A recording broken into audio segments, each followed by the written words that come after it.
Hello दोस्तों। Blood clot होना यानी खून का थक्का बन जाना, ये अपने आप में एक साइलेंट किलर का काम करता है। यदि आपका ब्लड बहुत ज्यादा गाढ़ा होता है तो ये बहुत सारी सीरियस बीमारियां जैसे लकवा, हार्ट अटैक, ये सारी चीजों का कारण बन सकता है। ज्यादातर लोग इस प्रॉब्लम को इग्नोर करते हैं और ज्यादातर लोग को पता नहीं होता कि कौन कौन से कारणों से उनका खून गाढ़ा हो सकता है। और ज्यादातर लोग को लगता है कि सिर्फ दवा ही लेना एकमात्र तरीका है ब्लड को, खून को पतला करने के लिए। आज हम जानने का प्रयास करेंगे कि कौन कौन सी ऐसी लाइफस्टाइल चीजें हैं या कौन कौन सी ऐसी मिस्टेक्स है जिसकी वजह से लोगों का खून गाढ़ा हो सकता है। इन चीजों के बारे में जानना और समझना जरूरी है ताकि हम अपने खून को गाढ़ा होने से बचा सकें और ब्लड के थक्के को बनने से रुक सकें। टॉपिक पर जाने से पहले जो लोग हमारे चैनल पर नए हैं उन्हें रिक्वेस्ट करूंगा कि चैनल को सब्सक्राइब करें। हमारे चैनल का पर्पज है लोगों को हेल्दी बनाना, हेल्थ एजुकेशन के द्वारा। उस मिशन में आप हमारे सहभागी बन सकते हैं। चैनल को सब्सक्राइब करके, वीडियोस को लाइक करके, कंटेंट्स को फ्रेंड्स फैमिली के साथ शेयर करके। टॉपिक के दौरान कुछ ओपीडी की इंटरेस्टिंग स्टोरीज, कुछ प्रैक्टिकल बातें, कुछ साइंटिफिक स्टडीज और कुछ इंटरेस्टिंग बातें और फाइनल वर्डिक्ट आपको बताऊंगा, इसलिए बने रहिए हमारे साथ एंड तक। चलिए शुरू करते हैं। क्या आपके परिवार में किसी व्यक्ति को खून का क्लॉट बनने का प्रॉब्लम हुआ है या लकवा कभी आया है या हार्ट अटैक कभी हुआ है? कमेंट सेक्शन में लिखकर हमें जरूर बताएं। ब्लड क्लॉटिंग बेसिकली ये होता है कि एक खून का थक्का बन जाता है। नॉर्मली तो ये एक अच्छी चीज है, क्योंकि अगर किसी व्यक्ति को ब्लड क्लॉटिंग नहीं होगी और बहुत ज्यादा ब्लीडिंग हो जाती है तो खून बहता चला जाएगा। एक छोटी सी इंजरी से भी ब्लीडिंग हो जाएगी और उसमें आप ब्लीडिंग को रोक नहीं पाओगे। लेकिन ब्लड क्लॉट जब ज्यादा होता है और बिना किसी कारण के होता है और तब होता है जहां ब्लीडिंग नहीं हो रही, तब ये डेंजरस बन जाता है। ब्लड क्लॉटिंग को पूरी तरह से रोक देना अच्छा नहीं है, क्योंकि अदरवाइज आप ब्लीडिंग की वजह से परेशान हो जाओगे, ब्लीडिंग से पेशेंट मर जाएगा। तो इसलिए ब्लड क्लॉटिंग पूरी तरह से खराब चीज नहीं है, लेकिन जब जरूरत से ज्यादा होने लग जाए और अननेसेसरी जगहों पर हो जाए, जैसे आर्टरी वेन्स के बीच में हो जाए जहां पे कोई ब्लीडिंग नहीं हो रही है, तो वो नुकसानदायक हो जाता है और ब्लड फ्लो को रोक देता है और वो पेशेंट के लिए नुकसानदायक या हार्ट अटैक, लकवे का कारण बनता है। डिहाइड्रेशन एक इंपॉर्टेंट कारण है। डिहाइड्रेशन की वजह से खून गाढ़ा हो सकता है। बेसिकली अगर एक सिरप में पानी कम है तो वो ज्यादा गाढ़ा होगा। जैसे जैसे आप पानी डालते हो तो उसका फ्लो बढ़ जाता है, उसका चिपकना कम हो जाता है। वैसे ही आपका ब्लड में जितना ज्यादा आपका ब्लड गाढ़ा रहेगा या पानी उसमें कम रहेगा, वो ज्यादा चिपकेगा। American journal of clinical nutrition में बताया गया था कि एडिक्वेट हाइड्रेशन मेंटेन करने से आप खून की थिकनेस को कम कर सकते हैं। रिसेंटली हमारे पास एक ऑफिस वर्कर आए थे जिनको पाँव में क्लॉटिंग का प्रॉब्लम था। हमने पाया कि लंबे समय तक बैठे रहने की वजह से और लंबे समय तक उनकी आदत ही थी कि वो कम पानी पीते थे, जो एक इंपॉर्टेंट फैक्टर हो सकता है जिसकी वजह से उनको ब्लड क्लॉटिंग का प्रॉब्लम हुआ। तो हर तरह की क्लॉटिंग वाले पेशेंट्स को पानी ज्यादा पीना चाहिए। इसके अलावा बैठे बैठे का जीवन जो लोग व्यतीत करते हैं उनको क्लॉटिंग का प्रॉब्लम ज्यादा होता है। तेज बहता पानी कोई भी चीज को बहाते हुए ले जाता है। वैसे ही अगर आप बैठे बैठे रहते हो तो आपका ब्लड एक जगह ठहर जाता है, ब्लड का सर्कुलेशन कॉम्प्रोमाइज हो जाता है, खासकर पाँव की मसल्स के आसपास जो ब्लड होता है, क्योंकि पाँव के मसल्स की जब मूवमेंट नहीं होती तो ब्लड वहां पे ठहर जाता है, जिसकी वहां जैसे क्लॉटिंग बनने का चांस ज्यादा होता है। तो डीप वीनस थ्रोम्बोसिस और पाँव की खासकर क्लॉट्स जो है बैठे बैठे रहने वाले लोगों में ज्यादा बनते हैं। लैंसेट में बेसिकली एक आर्टिकल पब्लिश हुआ था जिसमें बताया गया था कि जो लोग का सीडेंटरी लाइफस्टाइल रहता है या बैठे बैठे का जीवन रहता है उनको हर तरह की क्लॉटिंग प्रॉब्लम ज्यादा होती है, खासकर डीप वीनस थ्रोम्बोसिस की प्रॉब्लम।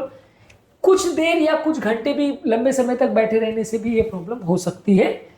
इसके अलावा अगर किसी व्यक्ति का डाइट बहुत ज्यादा कॉम्प्रोमाइज है और उसकी ब्लड में अगर कोलेस्ट्रॉल लेवल्स बहुत ज्यादा है तो इससे भी ब्लड एक तरह से थिकन हो सकता है। हालांकि ब्लड क्लॉटिंग और हाई कोलेस्ट्रॉल पूरी तरह से सेम चीजें नहीं है, पर ओबियसली अगर हम बात कर रहे हैं हार्ट अटैक और लकवे का, तो इस तरह के लोगों को भी हार्ट अटैक होने का चांस बढ़ जाता है। सर्कुलेशन में आर्टिकल पब्लिश हुआ था जिसमें बताया गया था कि यदि आप हेल्दी डाइट लेते हो जिसमें मेडिटेरियन डाइट है या फिश और नट से भरे हुए डाइट है, तो ये ब्लड फ्लो को इंप्रूव करता है और क्लॉटिंग टेंडेंसी को कुछ हद तक कम करता है।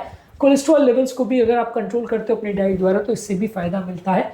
कौन कौन सी चीजों से कोलेस्ट्रॉल लेवल्स कंट्रोल होते हैं इस पर ऑलरेडी हमने काफी सारे वीडियोस करे हैं। इसके अलावा अगर मानसिक तनाव बहुत ज्यादा है तो उसकी वजह से भी बॉडी में स्ट्रेस हार्मोन्स बनते हैं और ये स्ट्रेस हार्मोन्स बॉडी की क्लॉटिंग टेंडेंसी को बढ़ाते हैं। इसके अलावा अगर कोई व्यक्ति स्मोकिंग करता है या ऐसे व्यक्ति के संपर्क में है जो स्मोकिंग करता है तो उसका स्मोक को इनहेल करने से भी क्लॉटिंग टेंडेंसी बढ़ जाती है। जर्नल ऑफ थ्रोम्बोसिस और हीमोस्टैसिस में बताया गया था एक आर्टिकल में कि स्मोकिंग करने से ब्लड की क्लॉटिंग की रिस्क बढ़ जाती है, क्योंकि नलियों का इनर लाइनिंग डैमेज हो जाता है। रिसेंटली हमारे पास एक पेशेंट आई थी जिनको क्लॉटिंग की टेंडेंसी थी। हमने जब इवेल्युएट किया तो पता चला कि उनके हस्बैंड बहुत ज्यादा स्मोक करते थे, जिसकी वजह से वो शायद स्मोक ज्यादा इनहेल कर रही थी, इसकी वजह से क्लॉटिंग हुआ। हालांकि इसके और भी फैक्टर्स हो सकते हैं, पर ये उनमें से एक फैक्टर हो सकता है कि जिसकी वजह से उनकी क्लॉटिंग टेंडेंसी बढ़ गई थी, क्योंकि और कोई फैक्टर नहीं मिला था। इसके अलावा जेनेटिक फैक्टर्स भी कई बार एक इंपॉर्टेंट रिस्क प्ले कर सकते हैं। कई लोग की जेनेटिक टेंडेंसी होती है जिसकी वजह से क्लॉटिंग का चांस बढ़ सकता है। New England journal of medicine में एक आर्टिकल पब्लिश हुआ था जिसमें बताया गया था जिनकी फैमिली हिस्ट्री होती है उनको क्लॉटिंग होने का चांस 5 से 10 गुना ज़्यादा हो सकता है। कई तरह के जेनेटिक प्रॉब्लम्स हैं जो इस क्लॉटिंग की टेंडेंसी को प्रेसिपिटेट कर सकते हैं। अलग अलग व्यक्ति में जितने क्लॉटिंग की प्रॉब्लम्स है उसके हिसाब से उनकी क्लॉटिंग का रिस्क या ज़्यादा हो सकता है। इसके अलावा कोई व्यक्ति अगर ब्लड थिनर्स लेता है तो वो क्लॉटिंग की टेंडेंसी को कम कर सकता है। ब्लड थिकनिंग के कई एजेंट्स होते हैं जो ब्लड को गाढ़ा करते हैं। ब्लड पतला करने के कई एजेंट्स होते हैं जो खून को पतला करते हैं। आप कौन सी दवाइयाँ या कौन से नेचुरल प्रोडक्ट्स ले रहे हो इससे भी कई बार फर्क पड़ता है और ये आपकी ब्लड के गाढ़े होने या पतले होने को अफेक्ट कर सकता है। Journal of American college of cardiology में एक आर्टिकल पब्लिश हुआ था जिसने बताया था कि जो व्यक्ति ब्लड थिनर्स पे उसको रेगुलरली अपने ब्लड का जांच करते रहना चाहिए, नहीं तो खून गाढ़ा या पतला कितना हो रहा है उसको अफेक्ट ये चीज़ें काफ़ी करती है और इससे आपकी ब्लीडिंग या क्लॉटिंग टेंडेंसी इफेक्ट हो सकती है। तो कौन सी मेडिसिन और डाइट आप ले रहे हो ये एक सिग्निफिकेंटली इफेक्ट करता है आपकी क्लॉटिंग टेंडेंसी और ब्लीडिंग टेंडेंसी को। इसके अलावा मोटापा भी एक इंपॉर्टेंट फैक्टर है। जब व्यक्ति का वजन बहुत ज़्यादा होता है तो रक्त नलियों में ज़्यादा प्रेशर पड़ता है, इसी वजह से भी क्लॉटिंग टेंडेंसी बढ़ जाती है। ओबेसिटी रिव्यूज में एक आर्टिकल पब्लिश हुआ था जिसने बताया था कि मोटे लोगों में ब्लड क्लॉटिंग का चांस ज़्यादा होता है, सर्कुलेशन कॉम्प्रोमाइज होता है। इसके अलावा विटामिन डी की अगर बॉडी में कमी है तो ये भी ब्लड क्लॉटिंग को बढ़ा सकता है। जर्नल ऑफ क्लिनिकल एंडोक्राइनोलॉजी और मेटाबॉलिज्म में इस मामले में एक आर्टिकल पब्लिश हो चुका है। इसके अलावा कुछ मेडिसिन ऐसी हैं जो आपकी क्लॉटिंग टेंडेंसी को बढ़ा सकती है, जैसे birth control pills, hormone replacement therapy, ये क्लॉटिंग की टेंडेंसी को बढ़ा सकते हैं। ये भी कुछ रिसर्च आर्टिकल्स में साबित हो चुका है कि इस तरह के मेडिसिन आपकी क्लॉटिंग टेंडेंसी को बढ़ा सकते हैं। इसके अलावा प्रेगनेंसी भी एक ऐसा कंडीशन है और प्रेगनेंसी के बाद का जो पोस्टमार्टम पीरियड है ये भी एक ऐसा कंडीशन है जहाँ क्लॉटिंग टेंडेंसी ज़्यादा होती है। तो आपको ज़्यादा ध्यान रखना पड़ेगा इस टाइम पे, क्योंकि प्रेगनेंसी के दौरान और प्रेगनेंसी के बाद भी क्लॉटिंग टेंडेंसी बढ़ जाती है। तो आपकी नज़र में इनमें से कौन से रिस्क फैक्टर्स आपको रेलेवेंट लगते हैं कमेंट सेक्शन में लिख के हमें बताएं। इस मामले में हमारा फाइनल वर्डिक्ट ये है कि आपको ये सारे फैक्टर्स को अवॉइड करना चाहिए। पानी ज़्यादा पीना चाहिए, लगभग 2 से 3 लीटर, रेगुलर एक्सरसाइज करना चाहिए, वजन कम रखना चाहिए, हेल्दी डाइट जिसमें fruits, nuts, vegetables, whole grains और ओमेगा 3 फैटी एसिड्स ज़्यादा हो, इनको लेना चाहिए। लंबे समय तक बैठे बैठे का जीवन व्यतीत नहीं करना चाहिए, बैठे बैठे का काम ज़्यादा नहीं करना चाहिए, व्यसन कोई नहीं होना चाहिए, मानसिक तनाव नहीं होना चाहिए, स्मोकिंग और अल्कोहल को अवॉइड करना चाहिए। ये सारी चीज़ें करके आप क्लॉटिंग टेंडेंसी को सिग्निफिकेंटली इफेक्ट कर सकते हैं और इसे कम कर सकते हैं। तो अगली बार आपको ये समझने की ज़रूरत है कि अगर आपको हार्ट अटैक या लकवे का प्रॉब्लम होता है तो आपको बहुत सारी चीज़ों का ध्यान रखना है, बहुत सारी चीज़ें जो उसके रिस्क को अफेक्ट करती है। सिर्फ जेनेटिक फैक्टर ही एकमात्र फैक्टर नहीं है जो आपकी क्लॉटिंग टेंडेंसी को अफेक्ट करता है। आपको बहुत सारी चीज़ों पर ध्यान रखना है। खासकर यदि आपको पहले एक बार हार्ट अटैक या लकवा हो चुका है तो आपको और ज़्यादा सावधानी की ज़रूरत है। ये सारी चीज़ों को साथ में करने से आप कुछ हद तक अपनी दोबारा प्रॉब्लम्स आने की चांसेस को कम कर सकते हैं। उम्मीद करूंगा कि आज के टॉपिक में कुछ नई बातें जानने को मिली होगी। हमारे चैनल का पर्पज़ है लोगों को हेल्दी बनाना, हेल्थ एजुकेशन के द्वारा। इस मिशन में आप हमारे सहभागी बन सकते हैं चैनल को सब्सक्राइब करके, वीडियोस को लाइक करके, कंटेंट्स को फ्रेंड्स फैमिली के साथ शेयर करके।